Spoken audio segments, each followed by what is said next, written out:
Hi there. Welcome back to the Real Film Chronicles podcast. As always, I'm Nathan. And I'm Brian. And in this week's exciting episode, we're going to be taking a look at a little film called Knock at the Cabin. While vacationing at a remote cabin, a young girl and her parents are taken hostage by four armed strangers who demand that the family make an unthinkable choice to avert the apocalypse. With limited access to the outside world, the family must decide what they believe before all is lost. Pretty intense. The trailers for this revealed the major, how do you call it? The major hook of the film. Conflict, yeah. The major conflict. It's this family of three, they have to kill one of themselves. Yeah, they have to decide which of the three they're going to sacrifice in order to stop the apocalypse, apparently. So I didn't want to say they have to kill themselves because suicide is not an acceptable form of sacrifice. Yeah, there's a bunch of rules. Yeah. So this is the latest film by M. Night Shyamalan. Yes. This guy has been, could you say, all over the place throughout his career. He started out really strong. I think it's fair to say that he's had his highs and lows as a filmmaker. That being said, I'm coming from the camp that's been a fan of Shyamalan since the beginning. There were a couple movies I still haven't seen. Was it After Earth and Avatar: The Last Airbender? So for me, the lowest it got with him was The Happening. Yeah, but other than that, I've really enjoyed still the majority of his work. His earlier stuff, it's kind of universally agreed there was a little bit of shaky bit in the middle there with specifically The Happening, and then After Earth and The Last Airbender. And then I think the first movie after that was The Visit, I think. Yeah, after Earth came The Visit, yes. And I think everything since The Visit, for me, has been varying degrees of really good to excellence. To give you an idea of that lineup, you went arguably his worst movie, The Last Airbender, which was followed by After Earth and then The Visit. And there was a very clear point. After Earth was sort of a big budget, absolute flop, terribly received movie. The Visit was a very small budget, very small film. Mm-hmm. And I think it was a way for him to get back in. He almost had to reprove himself, even though he's done so many brilliant films before. It's Hollywood needed to say, yeah, we need to trust you again with a big budget to do a film. After The Visit. Well, I think part of the different philosophy that he went with afterwards, I think was it for The Visit, or maybe it was for Glass. I can't remember which one, but where he started, he literally he mortgaged his own house. Yeah. He was raising his own capital essentially to pay for his films, essentially betting on himself. And every project since The Visit has been, because they're all pretty low budget, quote unquote low budget for filmmakers.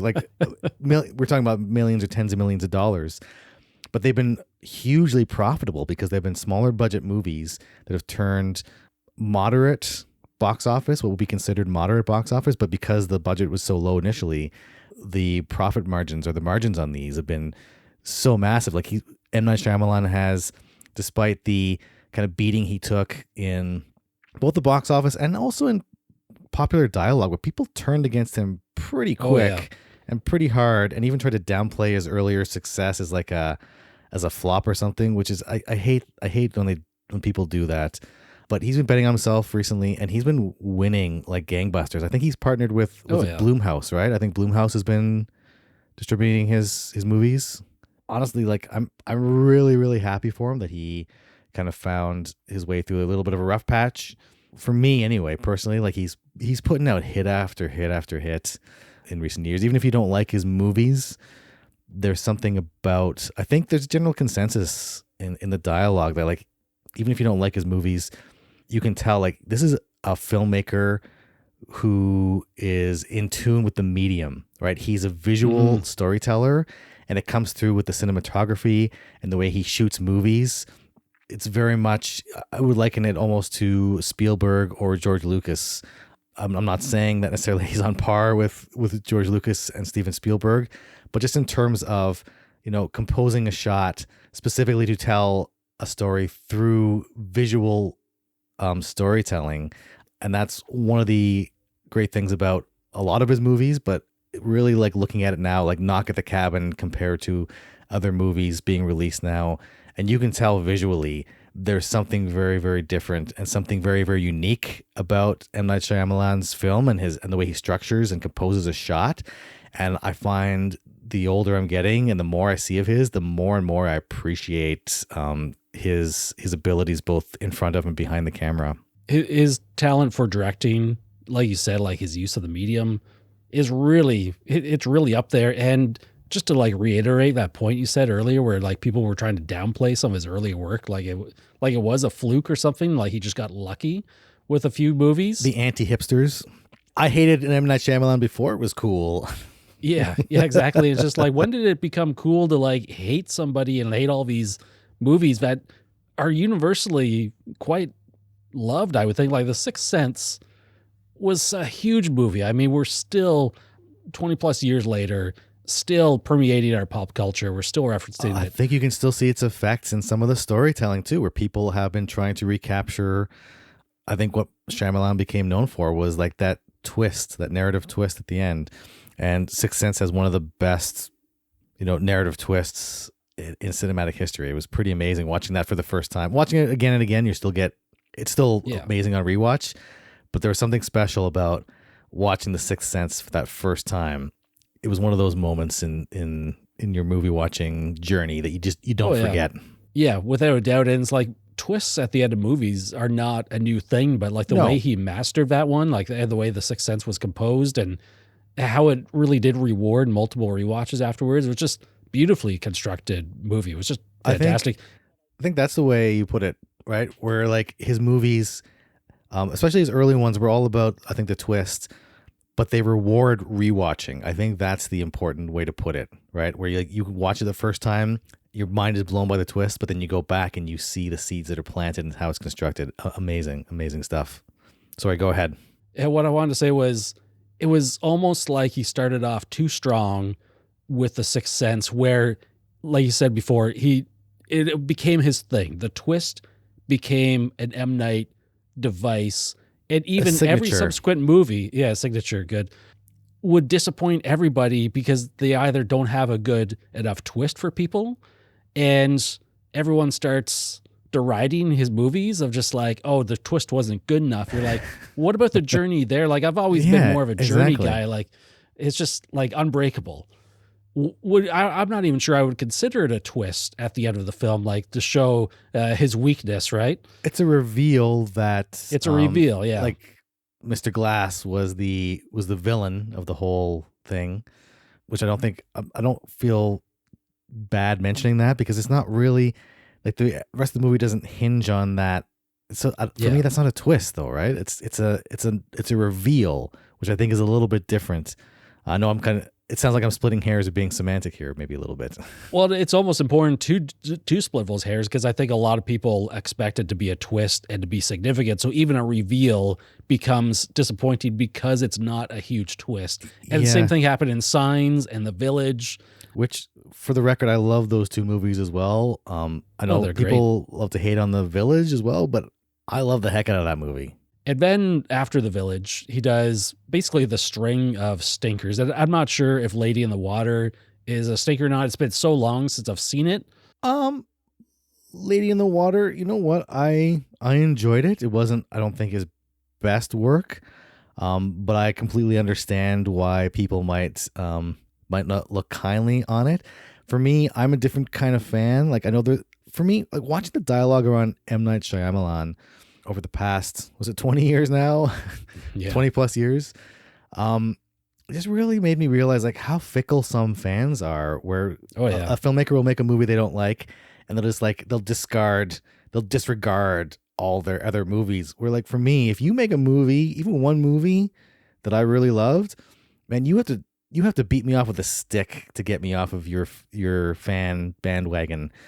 So like I've been, as much as there was a little bit of a lull in his filmmaking, I've still loved all of his other movies. Like I've still loved his movies. The ones that I've loved, I still love, and I've been actively supporting him. I've been buying, as you know, you and I have been both been buying his movies all along. It's a very different philosophy of fanism, fanaticism, maybe, because looking at the root of what fan is. It's a good but term like, for yeah, it. like I don't know, like I find myself being a pretty loyal fan through thick and thin usually. I mean, basically, those first 3 or 4 movies was enough to always cement me as Oh, someone who yeah. looks forward to every one of his releases. And I can't expect every artist out there to produce masterwork after masterwork. Like Unless you're compare Spielberg. the industry, unless you're Spielberg, right? Well, you know what? He did Ready Player One, so you know he's done Yeah, his no, fair share of exactly. stinkers, I guess. But like compare it to the music industry. Imagine your favorite artist releasing an album every Yeah. two or three years. You think every single song on every single album is going to be a masterpiece? And we don't just shut them down because they have like 1 or 2 bad songs or even a bad album. They think, oh, they went through a different phase. There's like, this is where they went through, like you say, a lull.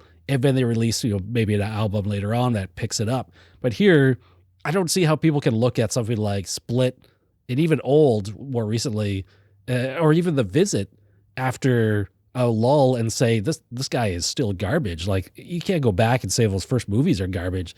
Like he's got real talent. I have to wonder. I mean, not to get too far off track, but if there is a racial component at play, because M. Night Shyamalan is of Indian descent, and I can't help but wonder if he were white, would he have gotten that same kind of backlash, Right. and that would he have gotten more leeway? Like, not to take the focus off of this, but like that, those kind of questions are always in the back of my mind. Like same thing with female directors who have like maybe one rough movie and then they get kind of written off. And like, would the same thing have happened if it were a white man? Probably not, right? So I think, without going too far off into that, I think like we can't discount that entirely. That had to come into play at least a little bit, right? Yeah, and I mean it's going to be a difficult subject to approach. And someone like Michael Bay, who everyone universally agrees some of these movies are awful, people still give him the benefit of the doubt and go out He's to still see his getting movies in droves. $100 right? million budgets, and like even after all the Transformers movies, like oh god. And that's one of the things I saw with M. Night is that essentially since he, like you said earlier, he's betting on himself, he's almost like self-financing. Every single one of his movies now are making a decent amount of money. They're not billion-dollar movies. Not everything has to be. But if he pours in like... They're hugely profitable. And I think Knock at the Cabin is this great example. $20 million budget. It's made about $60 million at the box office. A 3 times return and I mean, tens of millions of dollars is a pretty good deal. And if he had a way of like self-financing that, he's doing quite well for himself. And it shows audiences are going to go out for it. It's a thing where The Sixth Sense was a movie for everybody. And a lot of these other movies are not for everybody. And I think that's been a difficult pill to swallow, where you want a movie, the fans want movies to be accessible to everybody in a way, but you also want genre movies, and you want specific things. And he has a very specific way of making some of these movies that they're not going to have the mass appeal every single time they come out. He's got a very unique voice and a very unique way of directing actors, where everything, the emotional range, like on camera, is a little bit more muted. And like you see some actors who really excel with that kind of, like Bruce Willis, who was in both Unbreakable and The Sixth Sense. And you could really see him as like, he was really good at M. Night Shyamalan's tone, hitting his tone. I think for me, maybe one of the ways in which The Happening really fell down was that Mark Wahlberg was not good at... He doesn't have the range to hit those tones that M. Night needs, right? Yeah, listen, I'm a fan of Mark Wahlberg's work. He's very good at what he does, but like to play in M. Night Shyamalan's world where it's shades of gray and it's subtlety in the performance, where it's not over the top and ostentatious, and it takes a caliber of actor, or it takes an actor with a very specific set of skills to be able to play in that range. And I noticed that. I think that was maybe one of the issues with The Happening. You just didn't have that same actors with that same kind of, they weren't in the same wavelength. They weren't in the same zone, maybe. Yeah. I've seen that in some of the worst movies out there. They have decent concepts and whatnot, and actors are playing at like different energy levels, and they're not matching each other. And it's something, not until I saw that movie, and I think I mentioned in the bottom 5 a few years ago or last year, was there's one actor who's like giving it his all. And then the other actors are just there because it's a paycheck. And all of a sudden I realize part of the director's job is to make sure everybody is acting at the same kind of energy level, like that they're matching each other. When we talk about tone, that's part of what we're talking about. Are all the actors, do they seem like they know what kind of movie they're in? And are they at that same, are they on that same wavelength and that same kind of emotional range? Is it more subdued, or is it ostentatious and over the top, aka the Nick Cage Nick Cage philosophy? But yeah, I think that's a huge part of it as well. Like to find actors and actors who understand the movie they're in and how they're, not just what emotions that they're playing, but how they're playing those emotions. But I think we're getting a little bit into the movie itself. Did we want to talk first about some of our favorite M. Night Shyamalan movies before we get into Knock at the Cabin specifically? Yeah, let's discuss some of your favorite ones. Like, what is ranking up there as some of the top tier M. Night films? Well, I think, like a lot of people, I think Signs and Unbreakable, I think those are given as, they put them on the map and for good reason. But after that, I know you weren't as big on Glass, but for me, Unbreakable, Split, and Glass, every time I watch those movies again, it's becoming more and more a favorite trilogy, and a favorite trilogy of superhero movies. It's almost like we got like he snuck in a trilogy of superhero films. I remember watching Split, and then that end reveal. It's like, oh, this is taking place in the Unbreakable world and setting up for a third movie. I can't believe, like, to take almost a twist to a meta level of it was like a surprise sequel to Unbreakable. And then the last movie, Glass, I know it wasn't your cup of tea and it wasn't a lot of people's cup of tea. But I think I appreciate it because of, and I know people are going to roll their eyes, but the subversion of expectations. I think when you subvert expectations in a very particular way with purpose, for me, Glass came off really, really well for me. But yeah, like, I love that trilogy. I love Signs is another one. There's a jump scare in Signs that still gets me to this day, and you probably know exactly what I'm talking about. I'm picturing it in my mind right now. Yeah. Yeah, I'm gonna have nightmares about this just thinking about it. That scene from on the newsreel from that kid's birthday party, that still gets me to this day. I thought amazing movie. The Village, I really love The Village, even though I think at that point people were really expecting, it's like, oh, we got to have a twist and it's got to be a mind-shattering twist.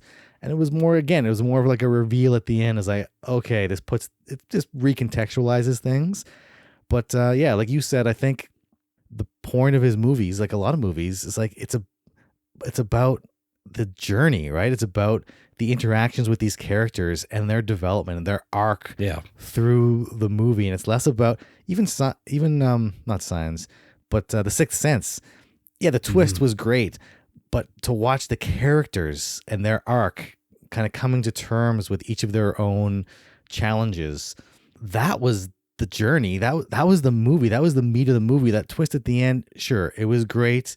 It really made you think. It really showed that he had mastery of the narrative, but it was the emotional journey of the characters. And I think that's what M. Night Shyamalan gets, right? That all this is in service of telling a story and exploring these characters' developments. And I think despite the muted tone, the kind of muted emotional tone of his movies, all of his best movies are really very emotional at heart. They have a really strong emotional core where he's exploring some big aspect of what it means to be human, right? Yeah. And I think that's what I appreciate most about his work. But yeah, what are your favorites of his? Oh, I do have something to admit here. Is that I don't really have like an M. Night section in my movie collection. I don't actually buy a lot of these movies, and it's kind of upsetting to see because I think, around the 2000s, like I went in and saw Sixth Sense in theaters, loved it, seen it a dozen times. Unbreakable, same thing. I used to have an Unbreakable Glass. It was like this collectible thing from buying the DVD. Signs, The Village, Lady in the Water. I think I loved all those movies. Yeah. but I don't think I ever bought them on disc. And then the happening, man, I love the Brian. concept so much. I love the It concept. was a really good concept. That's the thing. I found it almost deeply disturbing, like the entire suicide thing. It was just like these plants are going to make you kill yourself, and it's like that was deeply disturbing to me. That you would like lose control of your mind like that. That just, even with the Mark Wahlberg situation in there, I still went back to The Happening numerous times, and I still got a kick out of watching it. And I think even now I'd watch it and I'd be able to laugh along with it while still being disturbed. Yeah. Last Airbender, I didn't understand the movie, not familiar with the property at all. It was nothing for me. I didn't think it was good or bad. It was nothing. It was just like, Just kind of meh. Yeah. yeah. After Earth really felt like M. Night probably lost control of an entire train because it was a Will Smith and his son like combo. Essentially, it was like a vanity project for Will Smith and his son. What's his name? Jaden Smith. Yeah. Jaden Smith. Yeah. And so that came out in 2013. And I mean, it was only a couple of years after that, but I didn't even know he directed The Visit. It was quite a bit longer afterwards. I was able to see that and be like, oh, this is a pretty decent horror film. And then Split. Split was phenomenal. And Yeah. Really amazing. that ending killed me though. Like I remember hating the the pan over to seeing Bruce Willis at the counter and be like, oh my God, this belongs in the after credits or something as like a bit of a tease instead of being a part of the main structure of the film. I won't go into too much detail on. I loved it. Yeah, right. On Glass, I mean, I'd have to revisit it. It wasn't your cup of tea. It wasn't my cup of That's tea. fair. And I'd have to revisit it. Old, I really got a kick out of that. Old was really, really good too. It wasn't, I think it just almost made my list for top 10 of 2021, but just didn't quite get there. But like, again, I think we talked about it on that podcast where we were talking about like the visual storytelling in that movie was just, it was really amazing. It really stands out compared to a lot of other people in the field. Here's the thing with Old is that, again, it's this killer concept. It's kind of like the sci-fi horror concept. And it really reminded me of the Twilight Zone. And specifically more so because you have Jordan Peele, who kind of, I think he was producing a new Twilight Zone series like on TV, and it kind of flopped a little bit. I never did get around to checking it out. And I'm just sitting here thinking, that's why it flopped. Why isn't M. Night doing Twilight Zone episodes? And you're like, oh, these movies are effectively like those concept things that are so interesting and kind of thought-provoking. Well, good news for you, Brian. He does have a show called The Servant. Really? Yeah. You can check it out. All right. Good news. This is exciting. He's done. There's an M. Night Shyamalan TV show for you. Look at this. You got M. Night content you didn't even know you had. You're living in a golden age of the Shyamalaniverse. That's fantastic. I look forward to that. And going back in time, like you look at The Village and Signs, and you're like, oh yeah, this is. I mean, it has that same kind of foundation that I think that I really appreciate. And I think that's why I like The Happening, regardless of the acting quality and craziness of the film. It's just like I just love the concept so much, and I think it's executed pretty well in the end. I'll have to revisit it maybe. Maybe I'm being a little bit too hard on The Happening. I honestly, I'm not going to try and like defend it too hard or anything. Like I've seen. You heard it here first, folks. The Happening is Brian's favorite film of all time. I mean, I wouldn't be, if it was, I wouldn't be afraid to put it out there. There's some, universally panned films that I do quite enjoy, and I wouldn't try and hide that. Basically, going back to my original confession is that I haven't seen a lot of these films in a very long time. I don't think I've seen Signs or The Village in 15 or more years at this point. And it's like, after watching, Old of a Knock at the Cabin in the past couple of years, I need to do a full rewatch of all of his films. Yeah. You know what? It might warrant an actual separate director's section in my collection now that you're talking about it. Because I actually rebought Unbreakable on 4K. I think when you were visiting one time. Yeah. Oh, yeah. I have the trilogy. I have Unbreakable, Split, and Glass on 4K. Who knew? I mean, honestly, after watching Unbreakable, you didn't think, oh, there'd be a trilogy of like this lo-fi superhero in series. My wildest dreams. No. It's pretty neat how it came about, especially in the lens of today's superhero landscape, and thinking Unbreakable back in year 2000. Wow, like that.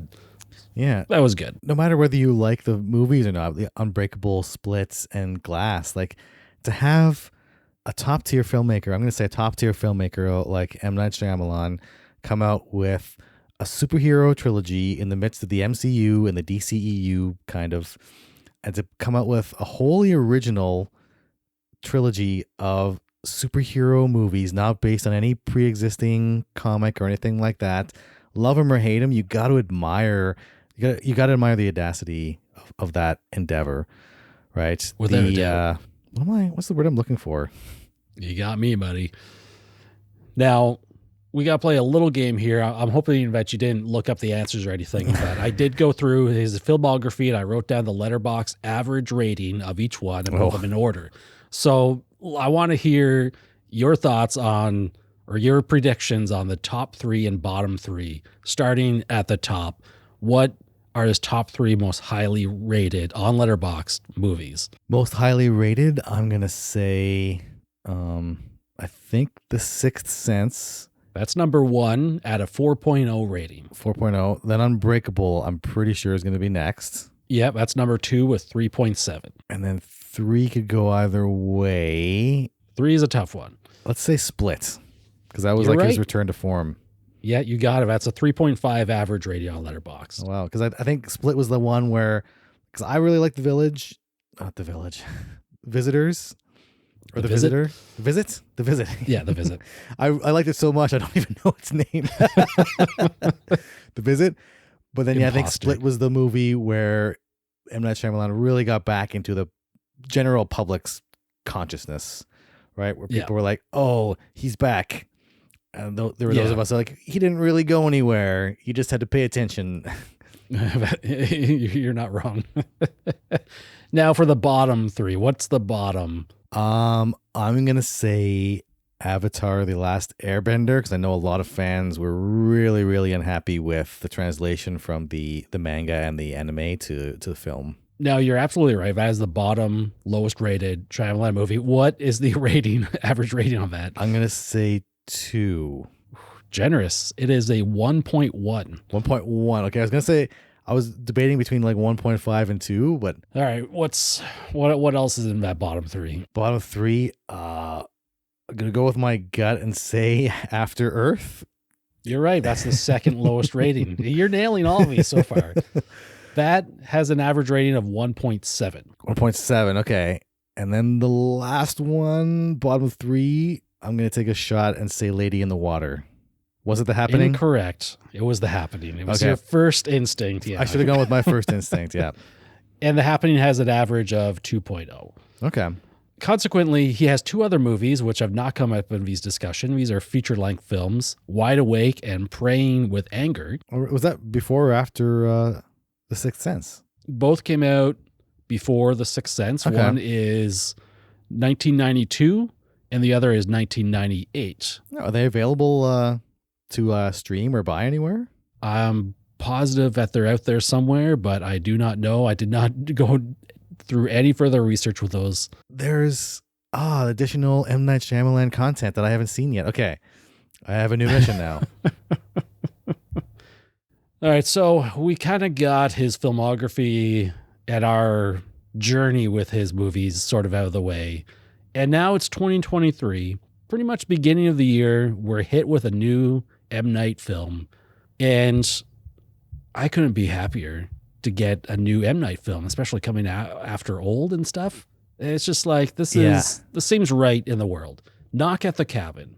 I did not get a chance to see this in theaters, but you know what? It went to VOD so quickly, which is not really like an indication of the quality of a movie anymore. It's just how the industry is.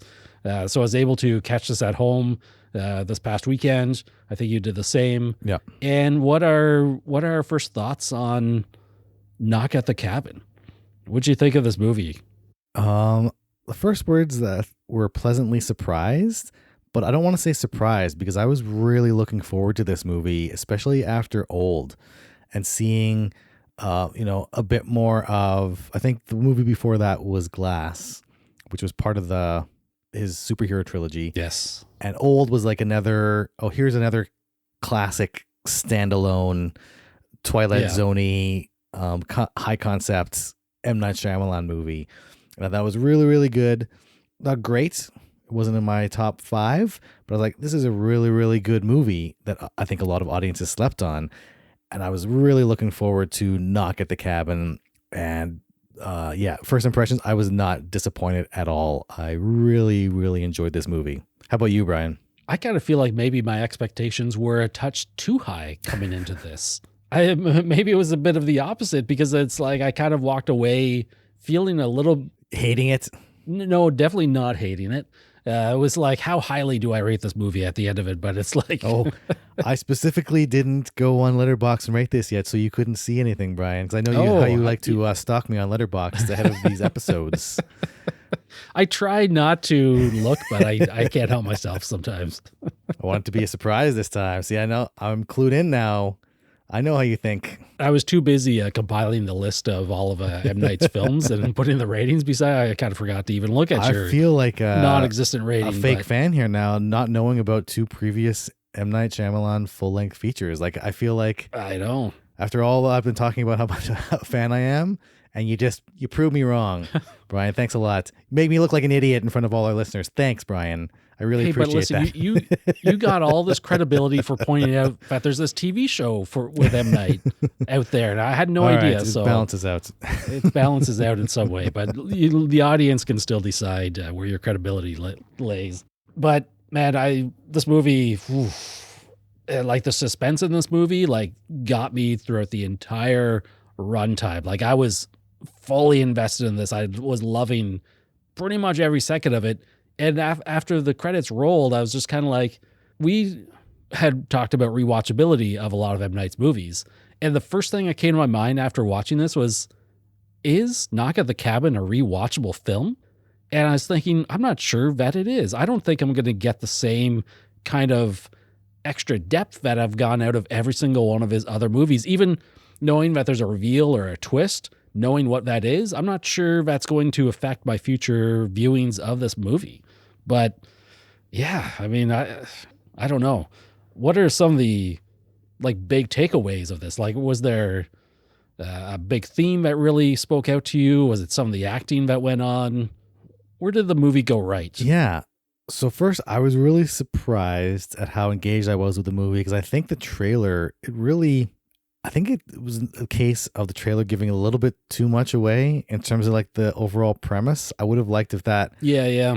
It would have been really cool if they just played it like, oh, this is like a home invasion kind of thing, misdirect the audience a little bit. So when you get in there and you're a little bit more surprised. But even with some of that being revealed in the trailers, like you said, like the movie was so tense. And like I was watching this movie and I was getting anxious along with the characters. Oh yeah, me too. It was crazy. Yeah, I think, again, a testament both to M. Night Shyamalan's skills as a filmmaker, a testament to the concepts, which have to give credit to, it was based on a novel. It was based on a novel from 2018 called The Cabin at the End of the World by Paul Tremblay. Yeah, which I haven't read yet, and I've resisted the urge, because my first instinct was, like a lot of people probably, was to go Google differences between book and movie.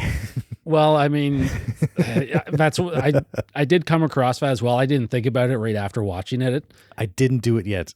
I want to read this novel now. Oh, so I can't spoil the ending of the novel. Don't spoil the ending of the novel. All right, fair enough. But we're going to spoil the ending of the movie for the rest of the podcast. As long as you don't spoil it for me, I don't care. Fair game. I don't care about the audience. I'll spoil it for them.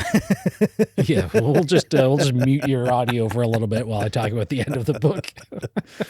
You can insert ending of the book here, Brian, for podcast editing purposes. Go. We'll have to get the AI bot to come in and do that later. But no, I think a couple of things. One was, I think the simplicity, but also the poignancy of the setup of the overall movie. It's really, I've seen similar concepts done before, and it's guaranteed drama, right? There's guaranteed tension there. Yeah. I think another thing that really got to me was like the acting in this was brilliant. Blew my mind. Like, I think Dave Bautista specifically, he's been like, out of all the wrestlers turned actors, Dave Bautista for me has been by far the most interesting and engaging one.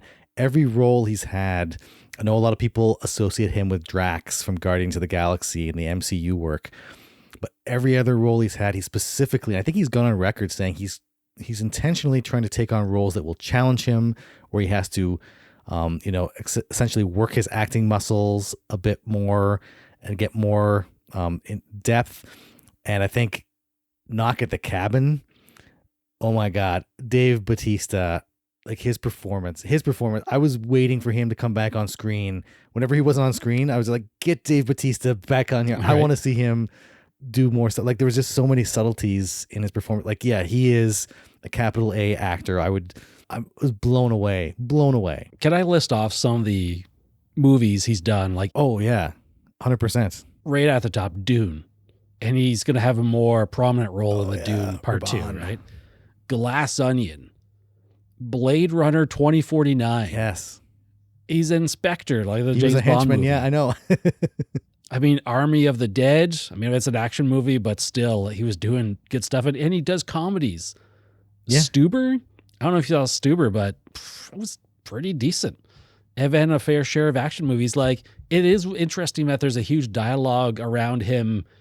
It's like an idea that these wrestlers cannot be actors, because we have so many wrestlers that have gone into acting, because it is like, it's a theatrical There's a lot of overlap of wrestling. Yeah. There's some overlap, and you're like, oh, there's no doubt now after Knock at the Cabin that Dave Bautista is the best wrestler turned actor. It's like, why are we having this competition in the first place? Bautista's been around for a while, and it's just like, he just continues to impress me. It's just like this one, I'm glad to hear that he specifically looks for challenging roles, because it's like a lot of actors probably fall into like the routine of a safe role. They know it's in their wheelhouse. The Rock. Right? If it's a jungle movie, The Rock can be in it. He knows where he can go. But Bautista, I mean, this guy is doing awesome stuff, and he was so good in Knock at the Cabin, man. Like he was, I mean, obviously his physical stature is imposing, but to juxtapose that with like his kind-heartedness and like his cadence of speech in this. He was a second grade teacher. He's a second grade teacher, and I can believe he was a teacher in this. This like the movie sold me that this guy was a teacher, and like he just had genuine emotion in the way he was talking and behind his eyes of like why he teaches and all this stuff. It was just, it was really good. He was like the star element of this movie, but 100%. But then you have Rupert Grint, probably best known for the Harry Potter series. He played Ron. And this one, why isn't he in more? He must be in other movies since Harry Potter. I just haven't seen them. But like, to see this, I want to see more of Rupert Grint now. Like he did a really, really good job, considering like spoiler alert, he was killed off pretty early in the movie. Yeah. But the little bit he did have to work with, man, he really, really did a really good job. I want to see him. I want to see him and Daniel Radcliffe do some more stuff together now, because Daniel Radcliffe post Harry Potter has been knocking it out of the park as well. Oh, it's been phenomenal. Yeah. Great stuff. And then it was nice to see, was it Jonathan Groff again? Mm-hmm. Yep. Saw him, I think last was the Mindhunter series on Netflix, which we are definitely not getting a third season of, apparently, because it was too expensive, according to David Fincher, and Netflix did not see the view count that they wanted. Yeah, a couple other people I didn't recognize. Ben Aldridge, who played Andrew, he did a really good job. I don't know what else he's been in, but all the main cast. Was it Nikki Amuka Bird and Abby Quinn, and then Kristen Cui, who played Wen. Apologies if I butchered that last name. Yeah, and then also I have to point out the classic M. Night Shyamalan. I love that he still does this. He just still does the M. Night cameo. He used to be a bit bigger, and he did some, like in Signs. I remember his cameo was like he's a pretty decent actor in his own right. That's one of the things I had written down to ask is, are you on board with the M. Night cameos throughout his movies? I love it. Right? like I've heard the criticism is just like, oh, when a director shows up in his own movie, it's kind of distracting. Like it takes you out because you know he's the director, but it's like, well, I know all these people are actors. I have no problem with a director showing up, and he is. You know what? Decent. I want to see the universe, an overlap in the universe between Quentin Tarantino and M. Night Shyamalan. I know Guillermo del Toro. I think he was in Death Stranding, video game. Play a character. Yeah. I want to see a movie with like all directors as actors and cast them all. Maybe a heist film or something. Well, it's funny because it goes back to like Alfred Hitchcock starring, like not starring, like he doesn't really act his movies. He just shows up like in Psycho, he's walking across the street. Oh yeah. And you're like, it has, if people are worried about those elements taking you out of a movie, it's like that is even more egregious, I think, than just you're constantly scanning every bit of the frame to try and find like a little cameo. It's like, no, M. Night's not hiding himself, and the infomercial acting job here was pretty good. And it was like, I think I can't remember what product they were pushing on people. It was the air fryer. And I only remember that because you sent me a text this morning about the recalls for my air fryer that's going to burn down my house. But they were making, you gotta be careful with those they're things. making fried chicken in the air fryer. Yes. It's like all of the taste and none of the fat or something. Pretty amazing. But yeah, no, it's a great little signature. But every single actor in this, there's 7 main actors. There was the family of 3, the two dads and their adopted daughter, and then the four horsemen essentially of the apocalypse. So 7 main characters, and they were each given their own moments to shine. This kind of movie is like an actor's dream come true, where like you have these character moments where you're just allowed to act, and you act the heck out of that scene. But because of M. Night Shyamalan and his tone, and his very restrained tone, it results in these very, very subtle, very intense, very moving performances.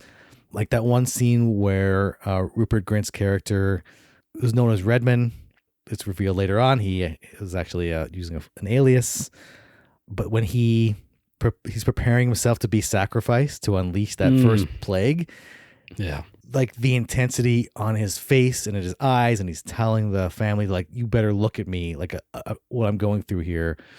Every performance in this is probably worthy of an Oscar nom in my humble opinion, but like everybody had these moments. Like to be an actor and to be given those kind of opportunities, it must feel so refreshing. It must feel like they hit pay dirt essentially. Like must feel like they pick the golden goose, right? To be able to showcase. It feels like these are the kind of scenes that you put on a highlight reel as a showcase for an audition, right?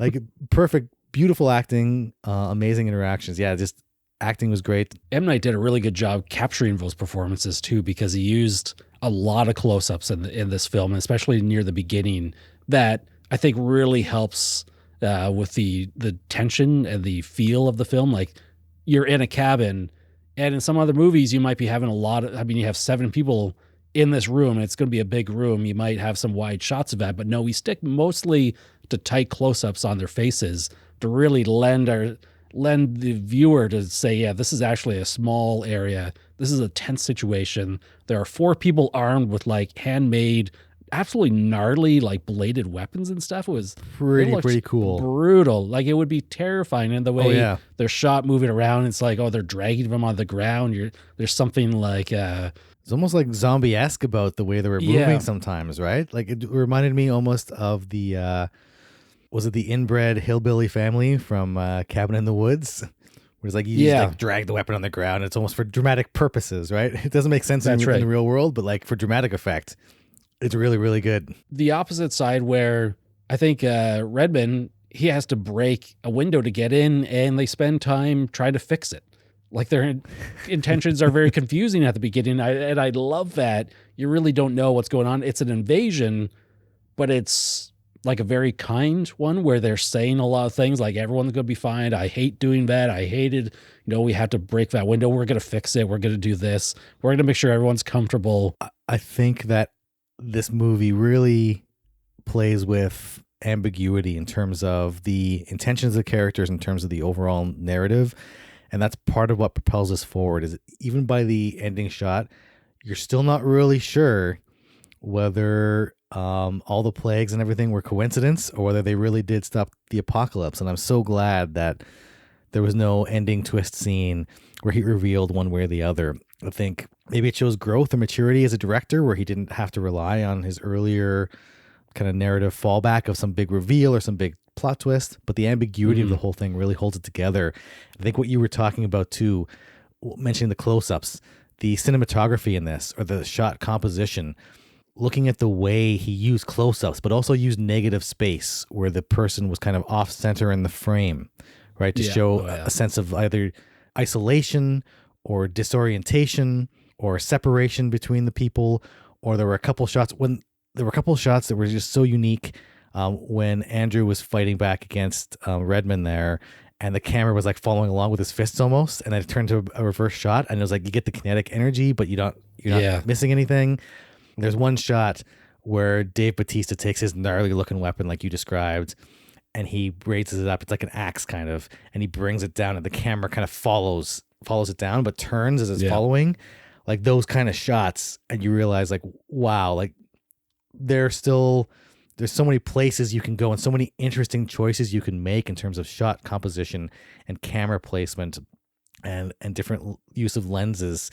It really makes you appreciate M. Night Shyamalan's filmmaking capabilities, but it also makes you wonder, like, why aren't other filmmakers, why aren't his other contemporaries trying interesting, different shot compositions and camera movements like this?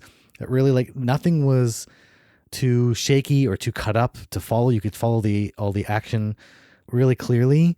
I think one of the words best describe M. Night Shyamalan's filmmaking is deliberate, right? Every character moment, every camera shot, every camera angle, every shot composition is incredibly, incredibly deliberate, designed to reinforce the story, reinforce the narrative, reinforce the characters and their emotions and what they're feeling.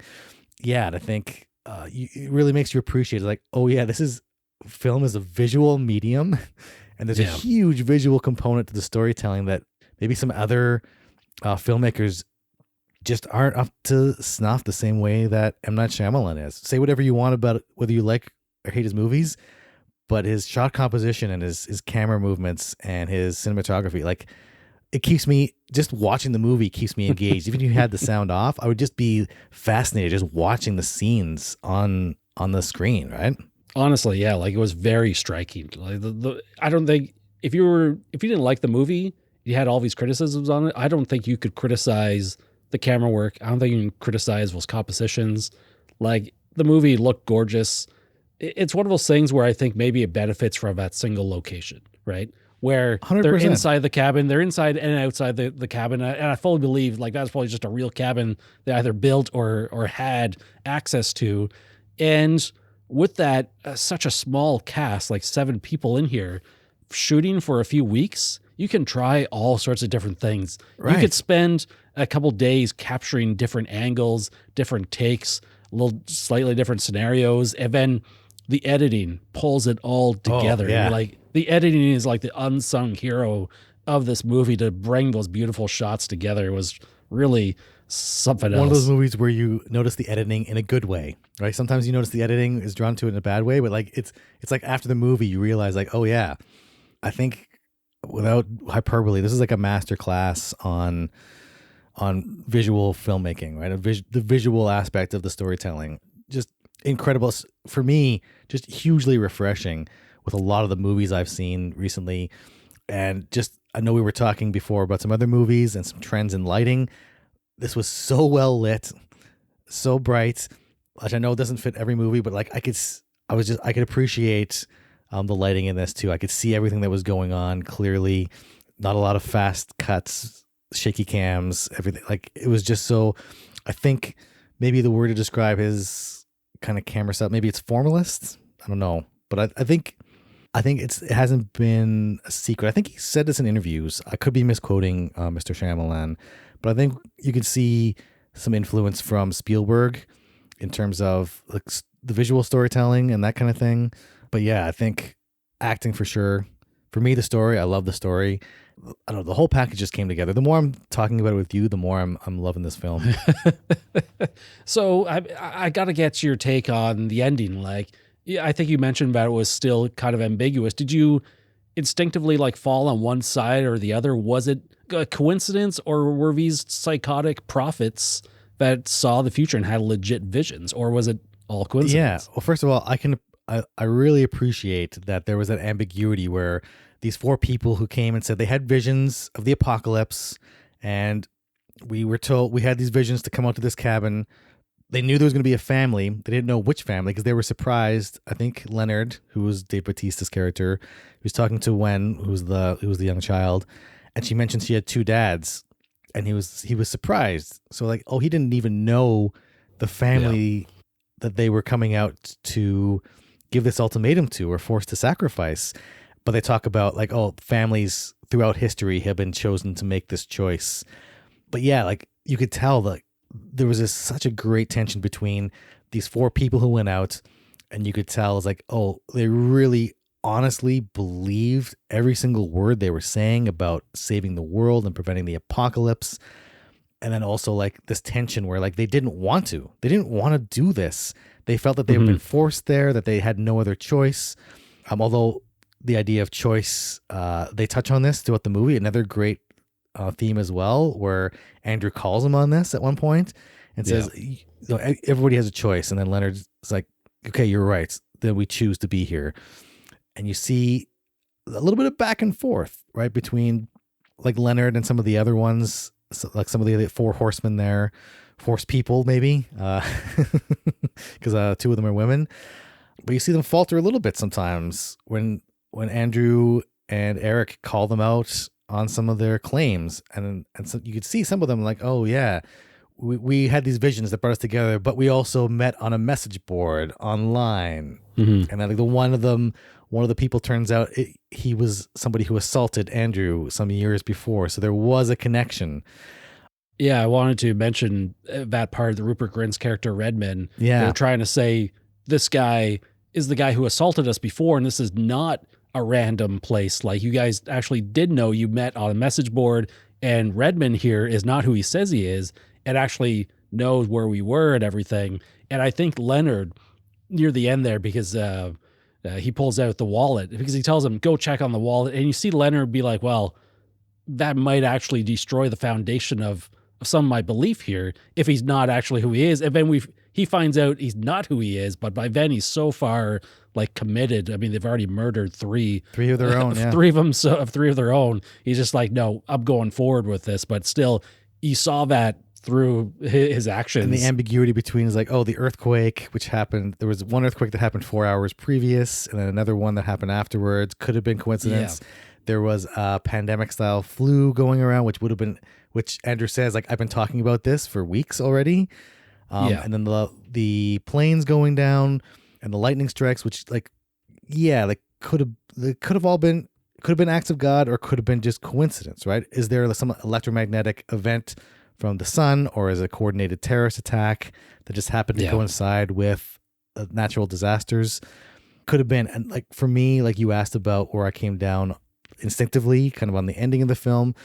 For me, I'm a rationalist. So like I was, of course, thinking in the back of my head, these are people who are severely mentally ill and they're buying into this mass delusion. And don't pick somebody to kill, because falling into that superstition, that temptation to go down that easy road that we've gone down before, of trying to appease the gods through human sacrifice, So for me, at the end, it boils down to coincidence, right? If you look at statistically, if you look at a distribution of events randomly, you would find clusters of events close together. It wouldn't be evenly distributed, right? Yeah. You'd expect to find, a terrorist attack happening on the same day as a major earthquake, happening on the same day as a major electromagnetic event from the sun. Is that impossible? Is it unlikely? Yeah, it's incredibly unlikely. But is it impossible? No, of course not. It can all be boiled down to coincidence. But on the other hand, the timing of everything and when things stopped and the framing, I think this movie talks specifically about belief, right? And people's beliefs. We think you see Eric is religious and Andrew is not. It's a really nice callback thematically to Signs, which again dealt with that idea of faith and belief. And what do you believe? It is important what you believe, or is important that you believe in something, whether it's God or whether it's family, anything like that. But yeah, for me, I came down on the side of like rationalism. For me, it was a tragic ending. It was almost like the ending of The Mist, where he killed a family member, and he didn't have to. He bought into the delusion because they were under incredibly stressful circumstances, and they allowed themselves to be swayed by this. But yeah, where did you come down on the ending? I think I came down the opposite way. I was taking like the literal on-screen approach of like, Right. They're in the cafe afterwards, and they see the news, and they're like, yeah, all of a sudden everyone was being flooded, and then just like a switch, the water started to recede. Right, but that's what happens. The water goes up and then it comes back down, Right? now, right? Exactly. But it's And ambiguous, though, right? It's ambiguous. Yeah, so that's why I wanted to mark it out with like instinctively. That's kind of my first interpretation of the film. Like as I was watching it, you're like, oh, this movie is telling me there is a God, and he is quite spiteful, and he threatens the entire earth with apocalypse all the time. And what a jerk action that's got to be. And then you think about it, be like, well, the movie makes a compelling case that it's all coincidence, because the proof that these guys had to show their visions coming true, the earthquake that happens hours before, the flu that's been ongoing forever, plane crashes, solar flare, lightning. I mean, there's just, it can all be explained. And yeah, I mean, I don't know what the rule or law is, and it's blanking in my mind right now, but it's like, that's probably the explanation, because it's just. Are you talking about like Occam's razor? Exactly. Yes. Right. Thank you. The conclusion with the fewest number of assumptions is usually the correct one. Right. Okay. In an infinite universe, I mean, our Sure. Earth has probably seen earthquakes at the same time as being hit by meteors. At the same time, there's lightning going on, destroying, causing wildfires. It's just like, why not? I mean, and this is just so happens to be a point in time. And I love that the movie does play it right. You mentioned it, where it's the belief. And all these people have had a vision, and they absolutely believe it. It's become so relevant in the past few years, where people will take on a belief and you cannot change their mind anymore, right? And I liked that here. It's like, if they had enough time, I think you probably could have changed Leonard's mind in this movie. Like, their minds were being altered a bit. Maybe there is a tragedy there as well, that those people didn't have to die, right? If it was all just coincidence, then those people sacrificed themselves needlessly, and they all seem like decent people. But like, I could easily see, it's like, oh, these are people who have some mental health issues, who are delusional, meet online. The delusions feed into one another and it creates this group delusion. That's plausible as well. But I like that. Yeah, in a universe of infinite possibilities, is there some entity out there? Is there some supernatural force? That's the great thing about this movie, is that the central tension of, do we buy into this just on the outside chance that, Yeah. like, do we take that chance that this is all just coincidence and not sacrifice somebody? Or do we stand firm and say, like, no, of course not. This is ridiculous. And like, honestly, when you put in those stressful circumstances and you see these events happening around you, like, there's a commentary there on maybe that idea of how we sometimes misinterpret cause and effect, or causation and correlation, right? Mm-hmm. But I think that works so well as a central tension, and I love that it's not resolved at the end, where it can be read both ways. I think that makes the movie for me. I was I was waiting for the end twist. Part of me, it was weird. Part of me really, really didn't want that reveal at the end to tell me which way it was, and part of me really, really, did I say did or didn't? Part of me really wanted it, and part of me really did not want it, right? And I'm glad that the part of me that didn't want it, because I think the part of me that wanted that easy answer, to be spoon-fed that answer, was the wrong choice. It was a weakness in me that was like, please, filmmaker, tell me how to interpret your film so I don't have to think for myself. And I'm glad that instinct won out, even though, like, because M. Night Shyamalan, I think that was some of the brilliance of this movie, was he was teasing audiences with like, oh yeah, at the end, don't worry, we'll tell you exactly what's going to happen. And he doesn't. He's like, no, you got to think for yourselves, dummies. It's great. There's so many things in there too. I mean, obviously you have Eric, who you said that was the more religious one, he is concussed at the beginning of the movie. Yeah. And they keep mentioning he's sensitive to light right now. And he sees a vision. He doesn't immediately tell his husband that he had this vision because he probably doesn't want to sound crazy. And he understands the science of concussions.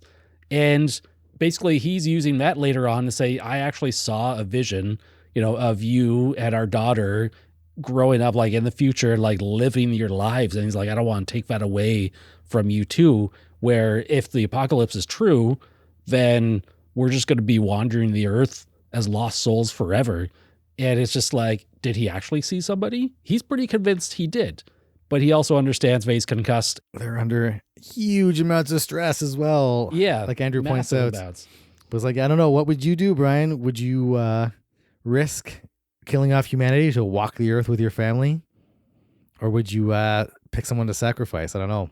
I mean, the vampire in me wants to live forever and just see like what happens to the earth afterwards. But it's I like got a morbid curiosity. What's Right. going to look like afterwards? Like, but the other side is just like, who would want that? Like humans, like we're being social is like bred into we're social us. animals. It's just yeah. like, imagine being like, that sounds like a hell, honestly, being forced to live in eternity by yourself. Wait.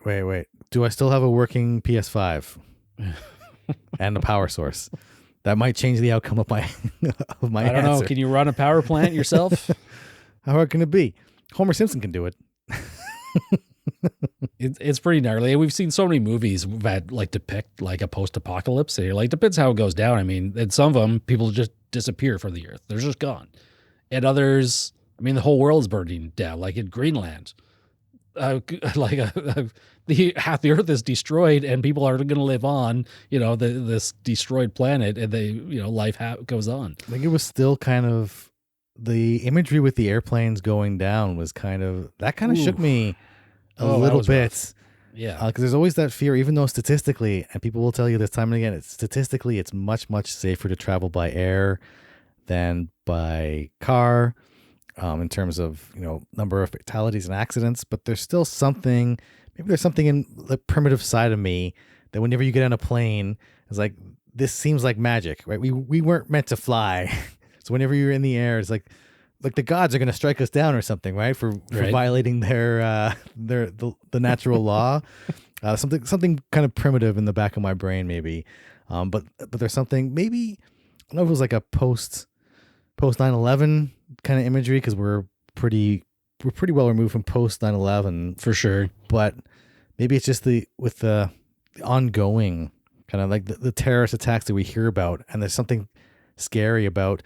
Wasn't there was a glitch in the system. It wasn't a terrorist attack, but there was a glitch in the air traffic control system in the States that essentially grounded every plane in America for a day or something, or a couple hours. Some poor IT tech probably got canned for that one, but they're all connected. Like you think about, they all rely on this interconnected technology.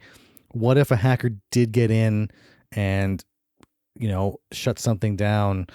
Like it seemed, I don't know how feasible it is, but it seemed within the realm of feasibility or plausibility where a hacker might get into the network and be able to do this, right? On a large scale.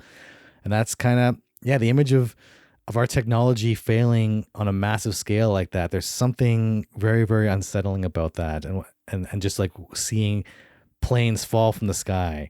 It's because it's a technology that is so reliable that we very rarely hear about plane crashes.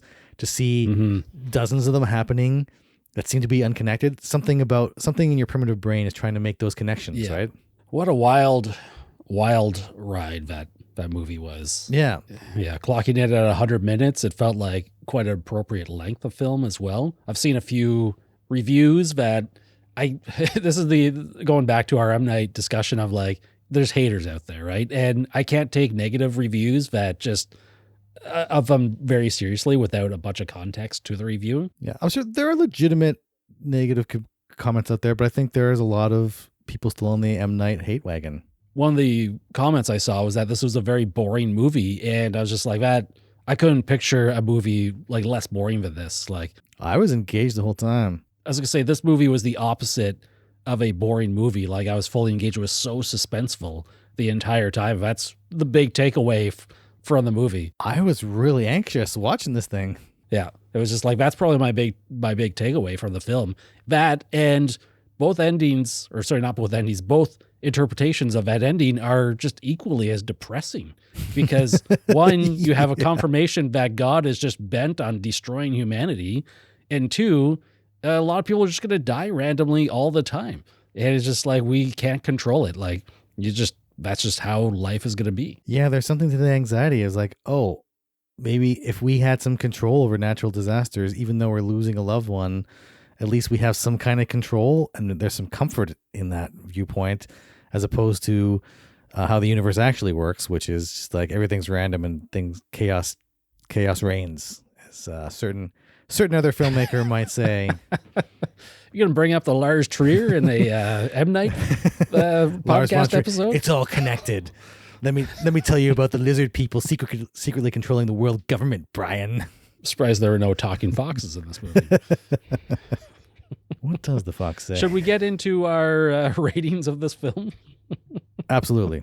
All right. So just as a reminder, we do use the Letterboxd rating system, which is a 5-star scale with a special heart bonus as a something on top of that, I guess. Where do you land on your 5-star rating of Knock at the Cabin? Yeah, for me, Knock at the Cabin was a solid 4 out of 5 stars. If anything, if it's going to change, it's either going to go up or have the heart attached to it. But yeah, I really, really enjoyed this movie. I thought it was really, really well done. And I can't wait to see what M. Night Shyamalan comes out with next. I think he is really on a roll with his past couple movies. I know you didn't, again, to harp on you didn't like Glass, but man, would you just leave it alone? You hater. But between like Split and Glass and Old and Knock at the Cabin, not to jinx things, but it feels like he's really, really on an upswing, and I can't wait to see what he comes up with next and what actors he works with next, because he always manages. He's an actor's director. I feel like he gets some performances out of actors that I've never seen before. Oh, yeah. Really, really great stuff. For myself, Knock at the Cabin, I gave 3.5 stars. Right. It's a star rating where I can't really level very much criticism against the movie, because I was engaged with it the entire time. I think my big question before was, is this rewatchable? And maybe that's kind of unfair to put on a film, is if it's rewatchable or not, because I've rated movies at 5 stars knowing full well I'm not going to revisit it again. Requiem for a Dream. That reminds me, I got to see that again. It's only been like 20 years. I think you're good. You're good for a rewatch for another 20 years. Yeah. Watch it now. But yeah, I was kind of feeling 3.5 stars. I do foresee, like, I'm going to do a whole M. Night rewatch all of his filmography. This one will probably go up higher. If anything, if for nothing else, just to see Bautista's performance in this again. Like, this guy. I was worth the price of admission alone. Yeah, becoming one of my favorite actors for some reason. It's just really. For some reason, he's great. Yeah, you're right. He's really talented. He's talented. And he works really hard. Yeah, it's not for no reason. Yeah. It was just really, really good. Any other comments before we shut this episode down? I know you stopped asking it for a while, but like one of the reasons I love this movie was like I couldn't stop thinking about, like, as soon as this comes out in physical media, I want to buy a copy. Yeah. Immediately. That was one of the things too. Like, do I want to own this? 100%. When it comes out, I'm buying this right off the shelf. Give me all the copies. Done. Yeah, and I admitted earlier that I own very few M. Night films on disc, so it's like I'll probably be hesitant to buy this initially. No, I think you've got your next project to work on is watching all of M. Night Shyamalan's films now. But also buying all of them too? All of them. 2 of each copy. We're going to have to track down these 2 early 90s films for sure, at least. Yeah, now I know my mission in life now.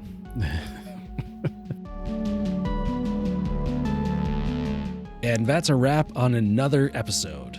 As always, we appreciate you hanging out with us today and taking the time to listen to our podcast. We have a lot of fun putting these together and hope that you get some enjoyment out of them as well. You can find us online over at realfilmchronicles.com, where we have not just a repository of podcast episodes, but many of our written reviews as well. If you're up to it, you can follow us on Twitter, Facebook, or Instagram as well. All the links should be within the show notes here. So until next time, take care of yourself and others, and be sure to enjoy your film journey.